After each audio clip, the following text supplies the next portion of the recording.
Ok, bueno, estamos de nuevo y para cumplir con los horarios establecidos también, vamos a continuar. Durante 27 años, la Corporación de Salud Ocupacional y Ambiental ha trabajado por llevar a cabo jornadas académicas para la actualización, análisis y reflexión de los conceptos de los profesionales del sector liderando procesos de innovación. A continuación, les invito a disfrutar de la 10ª jornada de calificación, efecto electromiográfico y de fuerza de un programa de entrenamiento en trabajadores de la construcción a cargo del doctor Edgar Correa, médico, calificador del daño corporal, pérdida de capacidad laboral en el sistema de seguridad social para régimen contributivo y especiales, líder y coordinador en el sistema de gestión de seguridad y salud en el trabajo con capacidad para implementar y administrar programas de promoción y prevención en salud y riesgos laborales. Además, el doctor Edgar Correa, docente universitario de pregrado y posgrado en diferentes universidades de Medellín, Antioquia, con experiencia clínica y administrativa en el manejo de pacientes crónicos y desarrollo de programas especiales para su manejo. Este espacio está diseñado y tenemos abierta la participación del público por medio de los canales habilitados. Un abrazo para todas las personas que nos siguen vía stream. Bienvenido, doctor Edgar Correa, buenas tardes.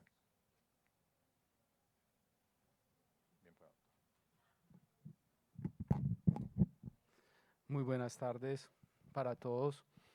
Eh, Gracias por su asistencia. Estamos muy nutridos hoy. Eso me encanta.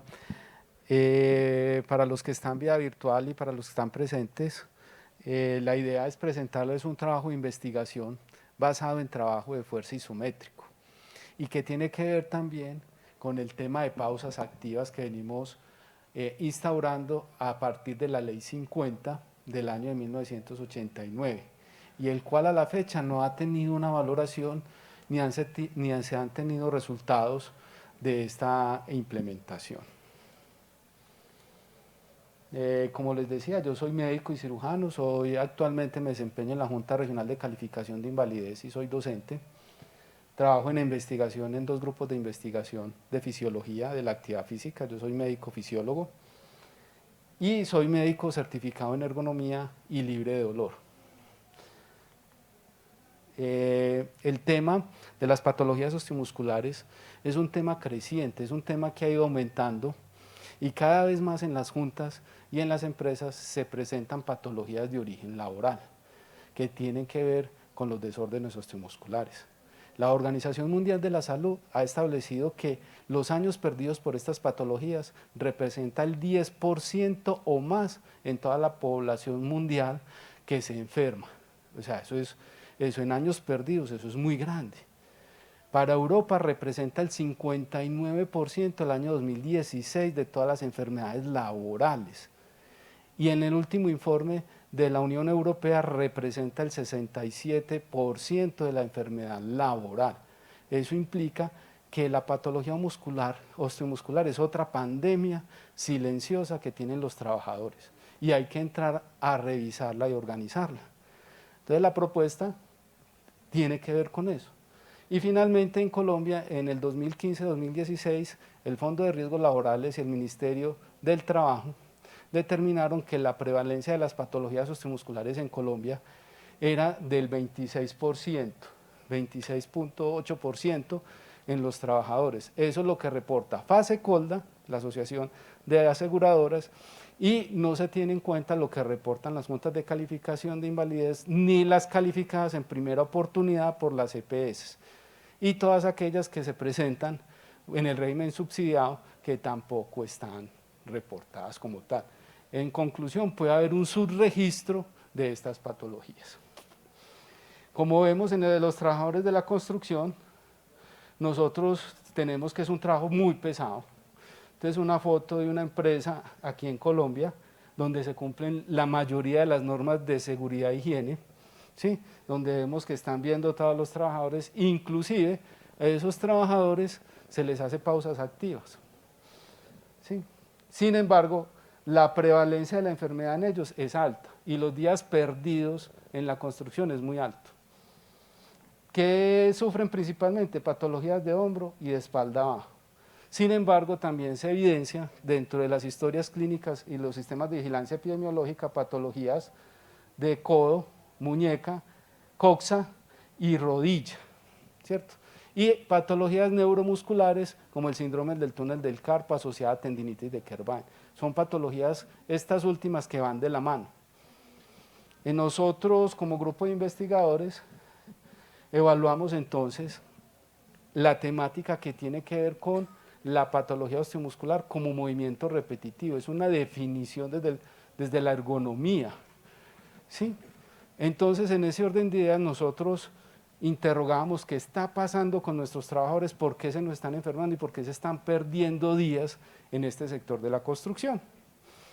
Y llegamos a la conclusión de que el problema no solamente era un problema de manipulación de cargas, ¿sí?, sea desde el punto de vista biomecánico, sino que también era un problema bioenergético, que tiene que ver con factores de la alimentación, aprovechamiento de los hidratos de carbono y el material proteico, y que tiene que ver con una problemática específica que es la que yo quiero tocar aquí, que es la densidad mitocondrial y la cadena oxidativa que se hace en esa cadena mitocondrial, que es un factor principal protector en los pacientes de cualquier patología. Inclusive, en estudios recientes, una revisión bibliográfica, un metaanálisis que tuve el placer de conocer, que salió publicado en diciembre, nos hablan de patologías como la fibromialgia, de patologías como la artrosis no específica seronegativa, que tiene una alta incidencia en la densidad mitocondrial, en la aparición y en la sintomatología de estas enfermedades.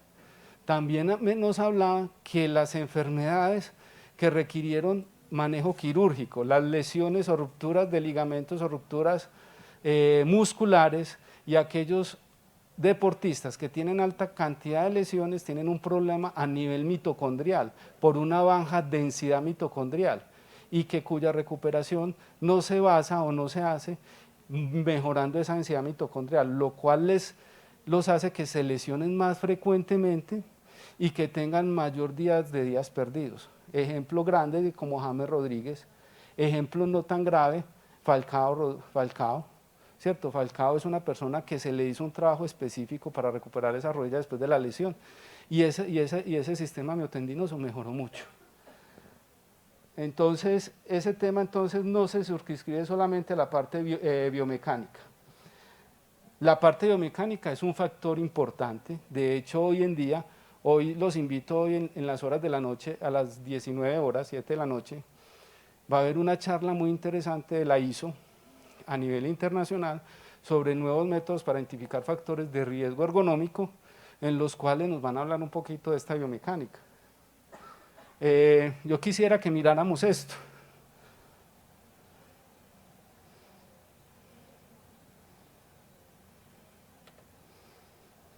Si ustedes pueden observar, ahí se presentan todos los factores biomecánicos posibles para enfermedad profesional o para generar una enfermedad miotendinosa. Vemos en el individuo que tiene apoyo sedante con los dos pies, el cual utiliza uno para mover una palanca que está aquí, contrafuerza, en rotación de cadera, en flexión de rodilla, y la otra pierna tiene una sobrecarga o un sobreesfuerzo por el peso que tiene. Y en los miembros superiores vemos que utiliza un agarre a mano llena, con una elevación de hombro por encima de 60 grados, una flexión de codo a 45 y más grados, y pronosupinación, con una desviación radiocubital que es importante y tiene la posibilidad de tener patología osteomuscular. El tema bioenergético, como les decía, pasa por la producción o por el incremento de la densidad mitocondrial. La densidad mitocondrial es importante, ¿por qué? Porque la mitocondria se encuentra en el citoplasma, ¿sí? En el citoplasma, y se produce a partir de DNA mediante cadenas de RNA mensajeros que se metabolizan en los lisosomas y producen las mitocondrias citoplasmáticas. Estas mitocondrias citoplasmáticas lo que hacen es producir ATP manejar la cadena energética, la cadena de electrones en el ciclo de Krebs, y como muchos de ustedes saben, se producen o 28, 32 o 36 ATPs. Y esto nos produce a nosotros un buen uso de esa energía. El mal uso de la energía, ¿sí?, nos genera unos residuos de electrones, hidrogeniones y H o más o menos en exceso y ácido láctico que pueden generar una lisis a nivel del citoplasma y de las organelas, generando una falla a nivel celular. Se ha visto y se sabe que el ejercicio, la actividad física, genera unos marcadores como son el NHN3 y el COOH, ¿sí?, que aumentan la biogénesis mitocondrial. Por eso es importante entonces uno mirar ese individuo que tiene baja densidad mitocondrial, cómo está generando esas mitocondrias. ¿Por qué son útiles entonces a nivel mitocondrial? Cuando nosotros estamos haciendo una actividad física, nosotros utilizamos esta cadena de electrones, la cual nos permite ser autónomos en la producción de energía, que es en segundos, se aumenta, hay una alta energía disponible, esta cae rápidamente, se aumenta el creatinfosfato, que es uno de los subproductos del ATP, ¿sí?, y que queda en el citoplasma. Una vez nosotros tenemos esa concentración de creatinfosfato, podemos tener entonces un metabolismo anaeróbico o un metabolismo aeróbico que se produce en minutos. Si ustedes ven, el metabolismo anaeróbico es muy temprano, por lo tanto, en el ciclo de Krebs, si no está bien utilizado por una densidad mayor de mitocondrias, vamos a tener una acumulación de hidrogeniones y una acumulación de radicales libres y ácido láctico que van a generar lisis. Y posteriormente tenemos el metabolismo aeróbico, donde hay una buena oxigenación, hay un aprovechamiento adecuado del oxígeno por esas mitocondrias y probablemente sea un factor protector. Si nosotros tenemos una densidad mitocondrial, esta curva se va a desplazar hacia la izquierda generando mayor protección y con una prevalencia. Y este metabolismo anaeróbico se va a desplazar hacia la derecha disminuyendo como factor de riesgo. Hay una pregunta en el chat, ¿qué es eso? Ya enseguida... ¿Sí? Otro factor de riesgo es la capacidad mental y la carga física o la capacidad física que tiene el trabajador.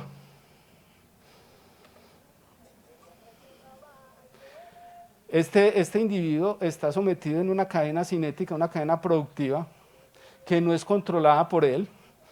Es una cadena productiva de una banda transportadora alimentada por la máquina y donde él tiene que hacer un acarreo o estibar en un contenedor esta cantidad de bultos.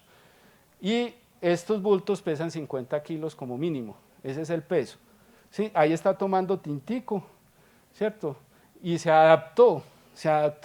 ¿Qué quiso decir él? Tuvo una resiliencia desde el punto de vista mental, ¿sí? Fue capaz de tener adaptabilidad intelectual, flexibilidad, curiosidad y coraje, y ser resistente a esa condición donde fue obligado a trabajar, se adaptó, pero además de tener esa capacidad mental para hacerlo, tuvo la capacidad de fuerza o tenía características de fuerza, resistencia, flexibilidad, velocidad, que mejoraron la capacidad motriz de coordinación, equilibrio, que le permitió adaptarse a hacer ese movimiento, ¿cierto? Entonces es un individuo que desde el punto de vista físico y mental no va a tener un factor de riesgo para enfermarse. Si ustedes miran las Gatizo colombianas, establecen que el trabajador colombiano o en Colombia, el nivel de evidencia de enfermedad osteomuscular o miotendinosa tiene un nivel B o C, ¿cierto? Y si ustedes miran en oficinas, la enfermedad osteomuscular ha aumentado y no tienen la carga física que tiene este trabajador. Entonces eso es importante mirarlo dónde está, si es la carga mental o es la carga física, ¿cierto? ¿Dónde está el problema?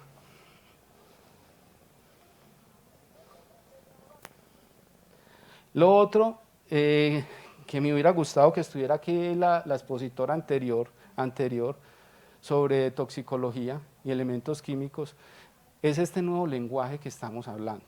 Ya no hablamos de genética, hablamos es de epigenética, ¿cierto? Nosotros todos venimos con una carga genética, unos marcadores genéticos que ya los tenemos claro, que los heredamos de papá y mamá y de los abuelos, maternos y paternos, y que nos hacen que tengamos unas condiciones especiales. Sin embargo, no todos expresamos esas condiciones, no en todo momento, ¿sí? Lo que sí se sabe es que hay unos factores que encienden o apagan esa expresión, y esos factores que apagan o prenden esa expresión genética se conoce hoy en día como epigenética. En el trabajo que yo les mencionaba, en el metaanálisis sobre fuerza, hablan que la fuerza es el principal factor epigenético de activación para enfermedades crónicas, diabetes, hipertensión arterial, obesidad, que son las pandemias del siglo XX-XXI, de la artrosis, de las enfermedades autoinmunes, de fibromialgia. Entonces, la ausencia o carencia o mal direccionamiento de la actividad física en esos individuos se va a comportar como un factor que enciende la activación de esa carga genética y que la va a expresar mediante proteínas a nivel celular. ¿Sí? Entonces, como les venía diciendo, el entrenamiento de fuerza, aquí está la referencia para los que lo quieran consultar, ¿sí? Los trabajos de fuerza en humanos hacen cambios epigenéticos en las vías asociadas al metabolismo energético, o sea que aumentan la densidad mitocondrial, disminuyen la acumulación de radicales libres y ácido láctico, mejorando la expresión del ARN mensajero y aumentando el número de mitocondrias a nivel miotendinoso y a nivel de la fibra muscular. Y cuando hablamos a nivel tendinoso, recuerden que los tendones son poco irrigados, por lo tanto tienen poca disponibilidad de nutrientes, de carbohidratos, de glucosa y poca disponibilidad de oxígeno. Por lo tanto, aumentar esa densidad hace que lo poquito que les llegue se optimice esa energía.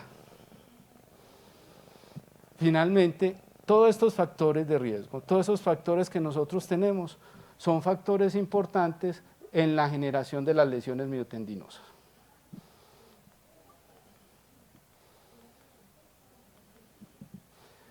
Otras evidencias es la que se hace, vienen de otras actividades diferentes a la medicina laboral y a la salud ocupacional, como es la medicina deportiva. Yo desde el año 2015, estuve en la Universidad de Salamanca haciendo la certificación de médico libre de dolor.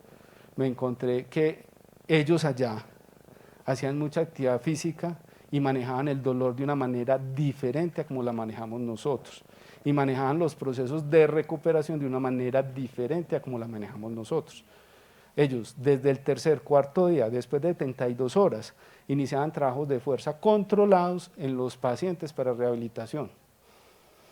Para pacientes con dolor manejaban trabajos de fuerza a tolerancia. Nosotros todavía estamos trabajando, haciendo trabajos de fuerza, trabajos de flexibilidad, y no hemos tenido en cuenta que esa flexibilidad antes es un factor agravante a esas lesiones, o pueden generar mayor número de lesiones. Aquí están las evidencias publicadas, ¿sí? Esas lesiones entonces nos dicen como conclusión muchos trabajos que los trabajos de fuerza controlados entre el 20 y el 80% de la fuerza máxima son un factor protector. De hecho, en Antioquia, la Universidad de Antioquia, la Facultad de Medicina y la Facultad de Epidemiología publicaron unos artículos en Iatreia muy interesantes sobre trabajos de fuerza en pacientes obesos, hipertensos y diabéticos. ¿Y saben cuál era el trabajo de fuerza que hacían esas personas?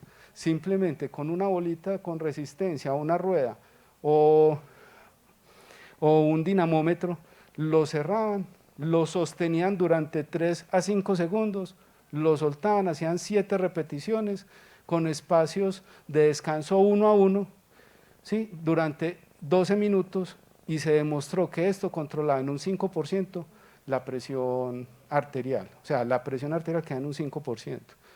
y que ese es un factor, la fuerza que uno tenga en la mano, en el antebrazo, es un factor predictor de protección cardiovascular. Y se hizo la propuesta a la Dirección Seccional de Salud que esa medición de fuerza se hiciera como parte de los signos vitales, para poder determinar si hay un factor de riesgo cardiovascular, aparte pues del perímetro abdominal y todas las otras cosas que nosotros hacemos como médicos en los consultorios.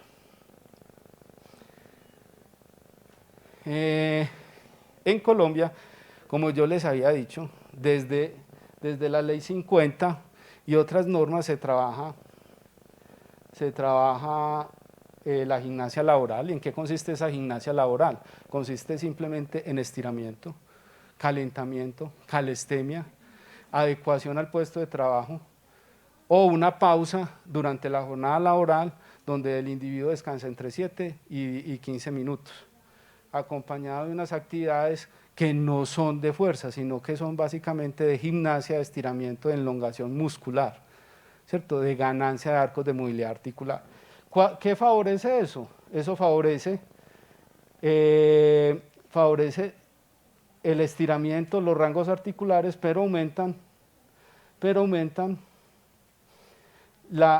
o alteran la viscoelasticidad, que todos sabemos que es un factor muy importante en la generación de la lesión osteomuscular, y aumenta o disminuye la fuerza máxima, que es otro factor protector, porque estos músculos al estar elongados, al estar estirados, no son capaces de hacer la fuerza, y esto genera un efecto negativo, y cuando la resistencia es mayor a la fuerza genera tracciones, y al generar tracciones genera lesiones musculares miotendinosas. Entonces encontramos que no hay una investigación o no hay investigaciones a nivel mundial ni local que nos hable de evidencia de disminución o aumento, pero lo que sí hemos visto es que se evidencia que trabajadores con alto gasto energético hay aumento de las lesiones, y si se trabaja de fuerza, esas lesiones bajan. ¿Por qué? Porque los tenistas profesionales, los tenistas aficionados que trabajan fuerza, los baloncetistas que trabajan fuerza de hombro y codo y muñeca, los futbolistas que trabajan fuerza, ¿sí?, han ganado en factor protector. Ellos tienen un índice de lesiones de entre un 16 y un 36% menor que poblaciones equivalentes desde el punto de vista energético, como son los trabajadores de la construcción. Un trabajador de la construcción tiene un gasto energético equivalente a un partido de fútbol o más. Inclusive hay autores que hablan de 2,5 partidos de fútbol al día que se juegan estos trabajadores en el sector construcción. O sea, es un trabajo de alto costo y de alta movilidad, de alta repetitividad. Entonces, en ese sentido, propusimos hacer este estudio. Nos preguntamos si una pausa activa basada en fuerza, ¿sí?, va a disminuir las lesiones.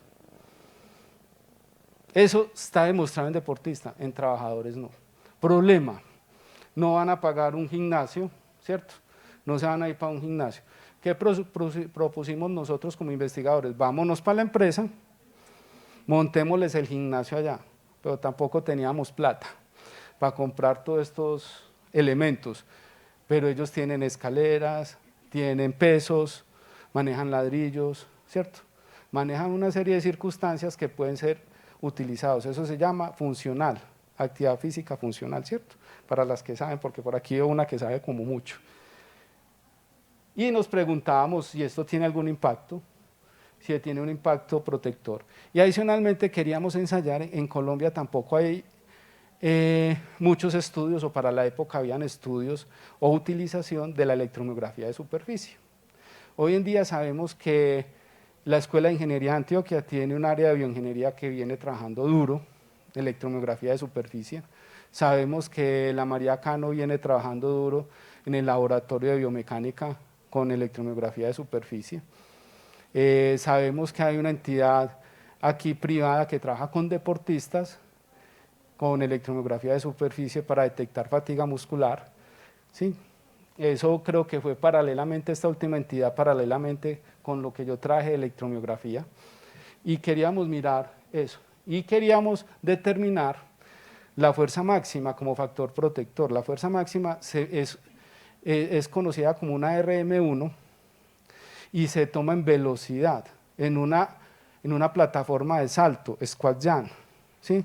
O en un número de repeticiones en un minuto, mirando cuánto es capaz de levantar la persona en ese minuto, teniendo el máximo peso, ¿cierto? Empezando con una fuerza del 80% estimada teóricamente. Y nosotros simplemente dijimos, queremos saber cómo es la fuerza máxima sostenida en el tiempo. Eso es una fuerza sostenida de resistencia. Y lo podíamos medir por electromiografía, como se puede ver ahí. Aquí podemos nosotros ver la utilización de los músculos que estábamos midiendo en una RM1 comparado con el reclutamiento de unidades motoras. Las unidades motoras son aquellas estructuras donde está la estimulación nerviosa, neuronal, la sinapsis con el músculo y la contracción muscular que se sostiene en el tiempo, ¿sí? Y esto aquí lo podemos ver. Los músculos básicamente tienen tres componentes, fibras 1, fibras 2, y las fibras 2 se dividen en A y B. Las fibras 1 son fibras resistentes que sirven para trabajo pesado, y las fibras 2, son aquellas que utilizan para velocidad, para dar respuesta. Es decir, un corredor de maratón tiene mucha fibra 1, y un corredor de velocidad de 100 metros tiene muchas fibras 2. ¿Quién se cansa más? El de fibras 2. Pero resulta y sucede que el papel de las fibras 2B es muy importante al final de los gestos articulares, y es el que sostiene, y es el que me va a determinar a mí la posibilidad de una lesión o no en un deportista. Entonces, por eso es importante. Aquí vemos entonces ese efecto, aquí vemos la secuencia, cómo se va activando. Aquí ya empieza a haber activación de fibras 2, de aquí, de este punto 0 a este punto, activación de fibras 1, activación de fibras 2, y aquí en este pico, mire cómo se sostiene la actividad de fibras 2B en este individuo.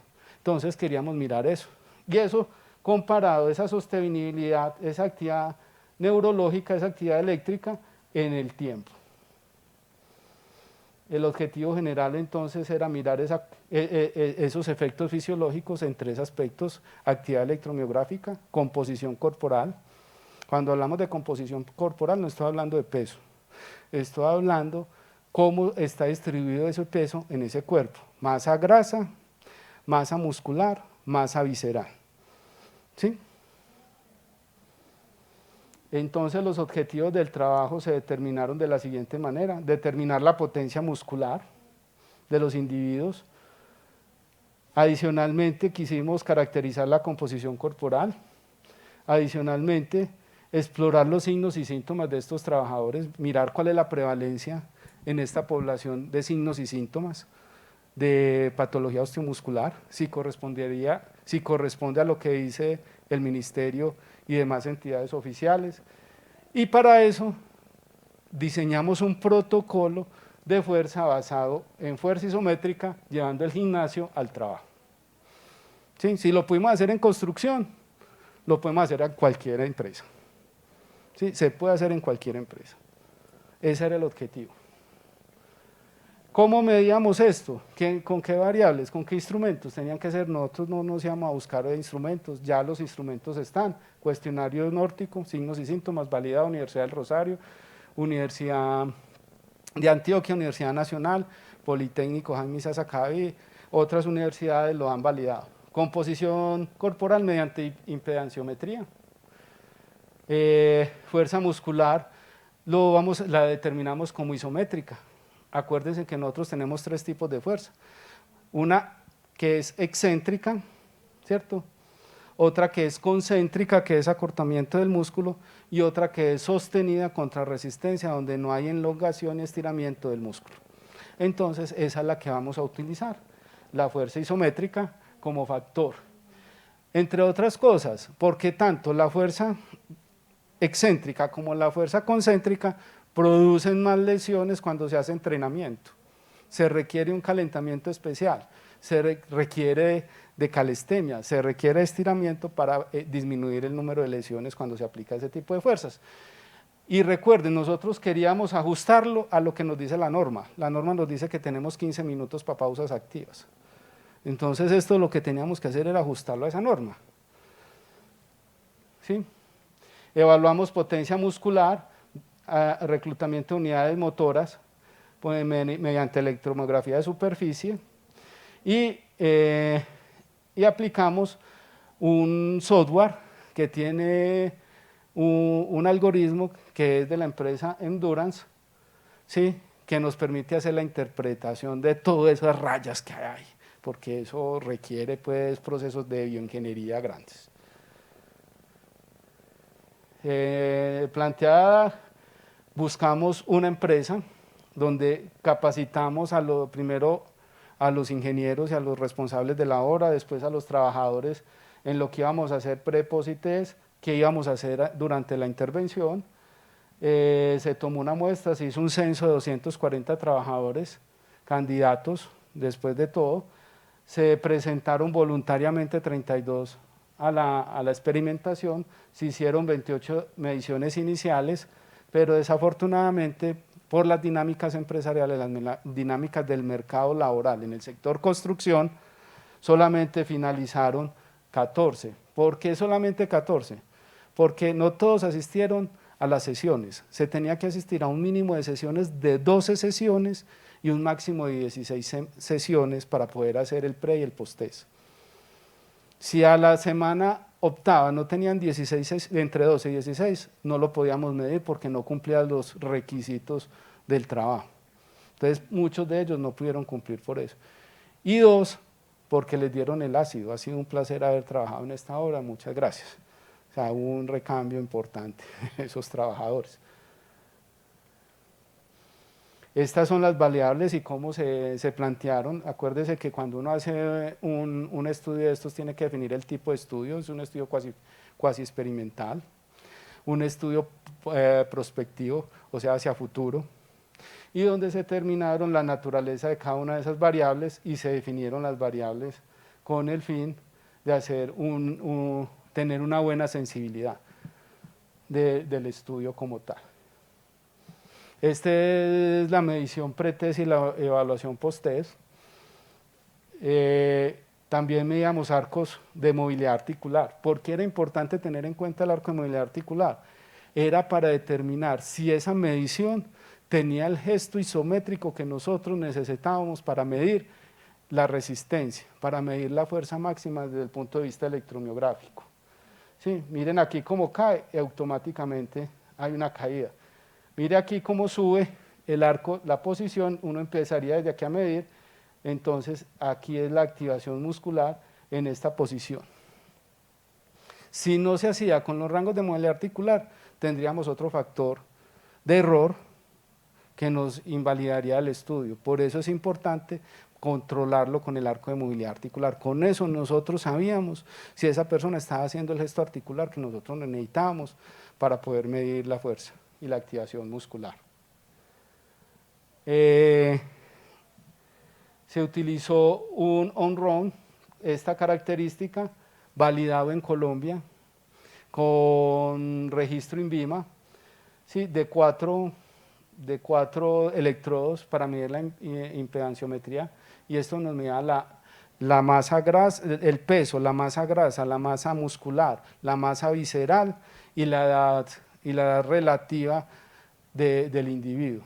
Cuando uno es un individuo no entrenado, la edad real nuestra no es la que uno tiene cronológicamente, ¿sí? Entonces eso es importante. Cuando ustedes dicen, por ahí salió un artículo hace unos años donde decía que Falcao tenía una edad de una persona de 20 y pico de años, y es porque es una persona entrenada y no corresponde a la edad cronológica como tal, y es por esa actividad física. Y la parte de signos y síntomas la valoramos con el cuestionario nórdico. ¿Qué hacíamos durante el protocolo de intervención? El protocolo de intervención es movilidad articular, ¿cierto? Los músculos que vamos a utilizar, durante la intervención. Hicimos una primera sesión o calculamos una primera sesión de un FEC que se llama flexión extensión sostenida de codos durante un tiempo determinado, que ahora lo vamos a ver que se sacó después de la primera medición en promedios, y una abdominada australiana o remo invertido, donde hay un punto de apoyo en talones y los codos permanecen en flexión de 90 grados a nivel de los hombros, ¿sí? Paralelamente al cuerpo, al eje longitudinal. De estas mediciones obtuvimos y sacamos la fuerza máxima del 70%, porque íbamos a trabajar entre el 60 y el 80%. Y todos los individuos nos caían en estos valores. Tiempo de trabajo sostenido 40 segundos para un grupo y 40 segundos de descanso, deberían tardar 5 minutos y esos 5 minutos nos daban 4 sesiones y el que menos fuerza sostenida nos dio, o el grupo de menos fuerza sostenida, trabajaba 15 con 15 y le daba para 10 sesiones y trabajaba en las dos, en remo invertido y en flexión. El análisis estadístico se hizo mediante un estadístico paquete R aportado por la Universidad de Antioquia. Las variables se hicieron análisis de Shapiro-Wilks, ¿sí? Se hizo también una prueba de WICONSIT, pruebas paramétricas, y se hizo un ajuste con ANCOA, cumpliendo todos los parámetros estadísticos que exigen las publicaciones internacionales para mirar la fuerza de asociación entre la intervención y los factores de riesgo a evaluar. La P que nosotros utilizamos para ¿qué se hizo? La P que nosotros buscamos, ¿y por qué no me da? Es con una P menor al 0.05, como establecen las normas internacionales, con una confiabilidad del 95%, con una fuerza de asociación del 80%. ¿Sí? Desafortunadamente no pudimos lograr la fuerza de asociación del 80% por el número de unidades muestrales, lo cual nos dio que teníamos muy pocas unidades muestrales. Sin embargo, ese número de unidades muestrales no invalida el estudio como experimental. Lo que nos dice a nosotros es, si este estudio lleva un buen camino, aumente las unidades muestrales, para determinar que sí. De los resultados sociodemográficos, no es nada diferente a lo que ya conocemos. Estas personas pertenecen al estrato 1, 2 y 3, tienen el nivel académico máximo con una tecnología o una parte técnica, ¿sí? El 50% eran casados, el otro 50% eran de unión libre o de vida alegre, como llaman por ahí. Y el promedio de edad era diverso entre los 19 y los 55 años. Y algo importante, no tenían menos de un año de trabajar en el sector construcción. Tenían que tener por lo menos un año de trabajo en el sector construcción, porque si no, también invalidaba el estudio. De los resultados obtenidos tenemos los siguientes. El primero, tiene que ver con la composición corporal, la variable de peso. Ustedes miran aquí que las medias hubo una variabilidad hacia positivo. ¿Cómo así? Se engordaron. Subieron de peso.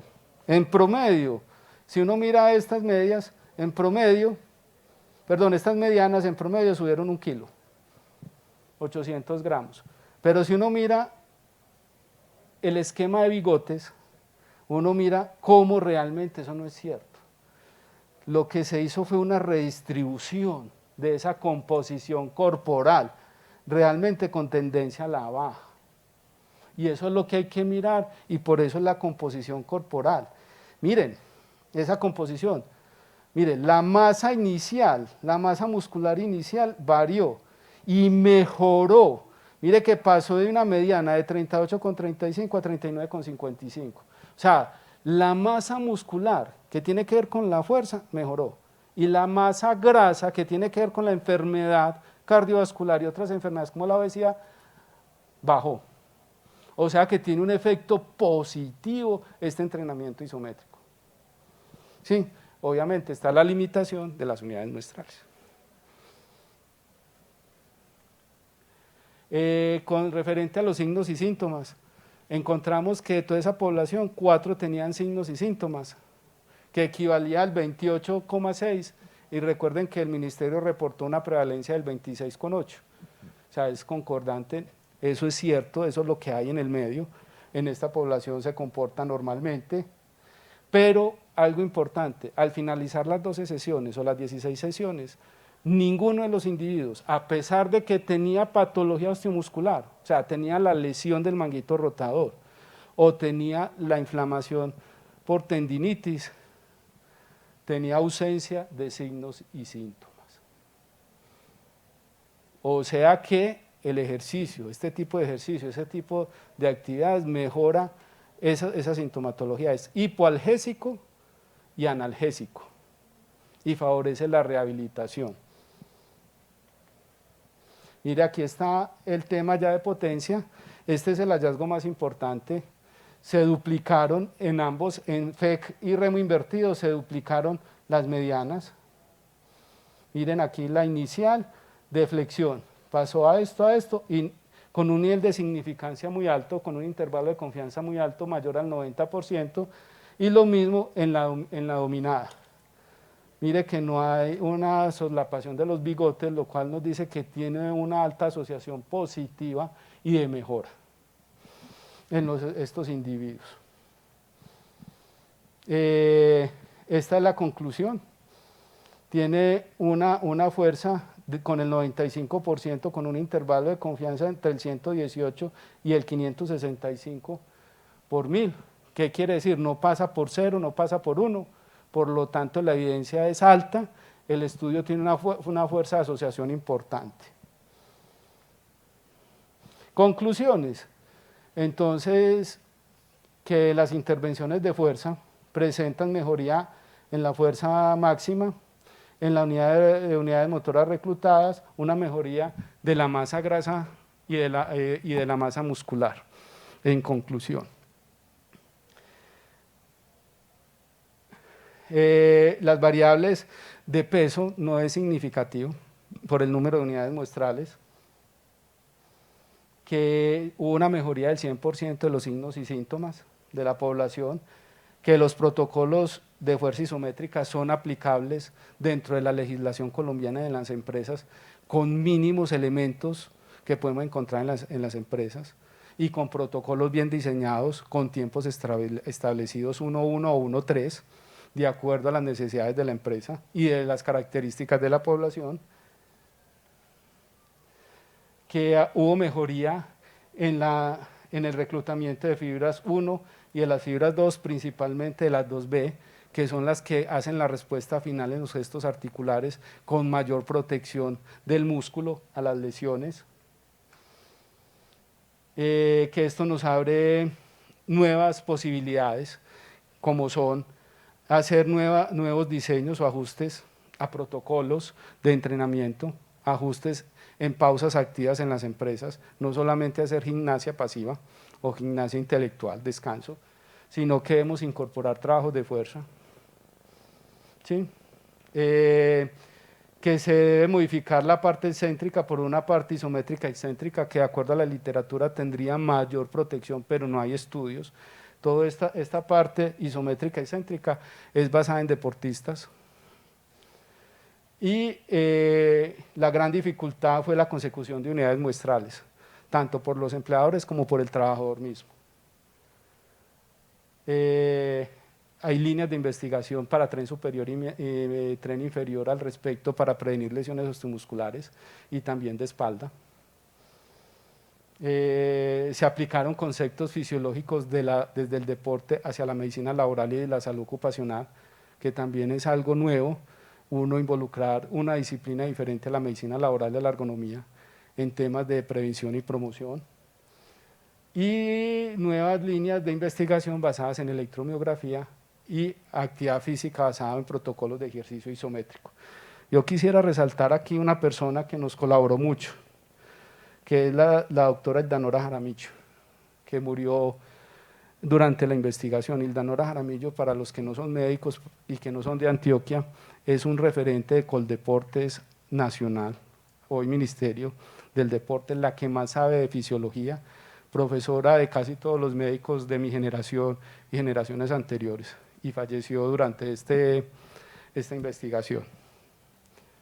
Muchas gracias.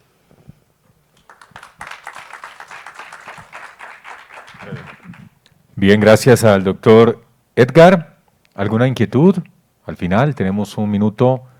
Gracias a las personas también que se conectaron con nosotros a través del streaming. Vamos a un pequeño receso y en un momento regresamos en unos 10 minutos para continuar con estas charlas tan interesantes. Ya volvemos, tómense un café y en 10 minutos estamos de vuelta.